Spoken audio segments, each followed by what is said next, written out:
Hi guys, this is physiotherapist Danish and I am a physio guide. Welcome to my YouTube channel.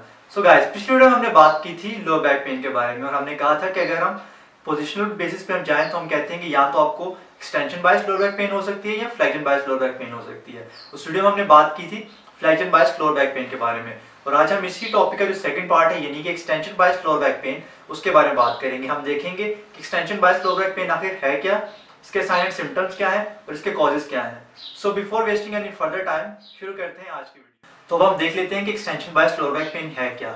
For example, आप कोई काम कर रहे हैं या आप कोई ऐसी फिजिकल एक्टिविटी कर रहे हैं जिसके अंदर आपको आगे इधर झुकना पड़ रहा है यानी कि आप फॉरवर्ड बेंडिंग कर रहे हैं। अब ये मूवमेंट परफॉर्म करते हुए अगर तो आपका कमर का दर्द बढ़ जाए यानी कि जो आपके साइन एंड सिम्टम्स हैं वो बढ़ जाए तो हम कहेंगे कि extension bias lower back pen है। क्योंकि जब extension bias lower back pen है तो आप आगे तो झुकेंगे तो आपकी जो पेन है आपके साइन सिम्टम्स बढ़ेंगे, लेकिन इसी के ऑपोजिट अगर आप पीछे की तरफ झुकेंगे यानी आप अपनी कमर को सीधा करेंगे तो आपके साइन एंड सिम्टम्स है, आपकी जो पेन है वो कम हो जाए। साइन एंड सिम्टम्स की बात करें तो जो सबसे मेजर साइन एंड सिम्टम आपको extension bias lower back pen में आएगा वो है पेन।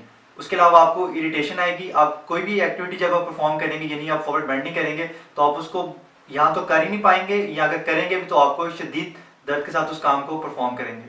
कॉजेज की बात करें तो जो extension bias lower back pain के मेजर कॉजेज हैं वो है डिस्क बल्ज और डिस्क हर्निएशन। डिस्क बल्ज और डिस्क हर्निएशन को समझने के लिए सबसे पहले हमें जाननी पड़ेगी कि जो हमारी स्पाइन है यानी कि हमारी बैक है इसकी फॉर्मेशन कैसी है, उसका स्ट्रक्चर क्या है। अब जो स्पाइन है ये डिफरेंट छोटी छोटी वर्टिब्रा बोन की वजह से बनी हुई है। स्पेसिफिक बात करेंगे हम दो वर्टिब्रा बोन की तो उनके दरमियान एक डिस्क लाइक स्ट्रक्चर पैदा होता है जिसे हम कहते हैं इंट्रावर्टिब्रल डिस्क। अब इस डिस्क का जो मेजर फंक्शन है ये है कि एक तो ये मोबिलिटी प्रोवाइड करती है स्पाइन को, उसके अलावा ये शॉक एब्जॉर्बर है। अब अगर किसी भी वजह से किसी भी कॉज की वजह से ये डिस्क पीछे की तरफ प्रोट्रूड कर जाए, मूव आउट कर जाए, अब वो कॉज हो सकता है कोई एज रिलेटेड डिजेनरेटिव चेंजेस हो सकते हैं, कोई एक्सीडेंट हो सकता है, कोई ट्रॉमा हो सकता है, कोई भी कॉज हो सकता है, ठीक है।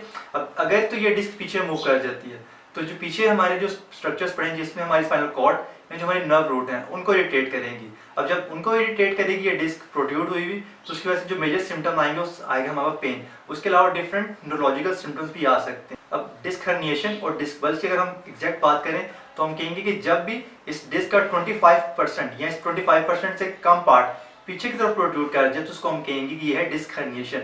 लेकिन अगर इस डिस्क का मोर देन 25% पीछे की तरफ प्रोट्रूड करे और हमारी स्पाइनल स्ट्रक्चर्स को इरिटेट करे तो उसको हम कहेंगे डिस्क बल्ज।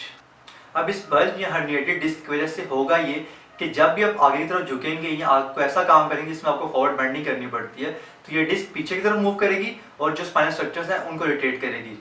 अब सबसे जो मेजर बात इसमें आती है कि अगर आपको extension bias lower back pain के साथ साथ किसी किस्म का न्यूरोलॉजिकल सिम्टम आता है, जैसे कि या तो आपकी टांग सुन हो जाए जिसे हम आम जुबान में कहते हैं, या आपको पैरेस्थीसिया टाइप फील हो, आपको ऐसे लगे कि जैसे आपकी टांग में सुइयां चुभ रही हैं, तो आपको फर्दर टाइम ज़ाया नहीं करना और आपने किसी भी करीबी फिजिकल थेरेपी से कंसल्ट करना है। क्योंकि इस कंडीशन में जो आपकी जो सिम्टम्स हैं वो आपको लेटर ऑन जाके काफ़ी वर्स हो सकते हैं और इसको ट्रीट होने में काफ़ी टाइम लग सकता है।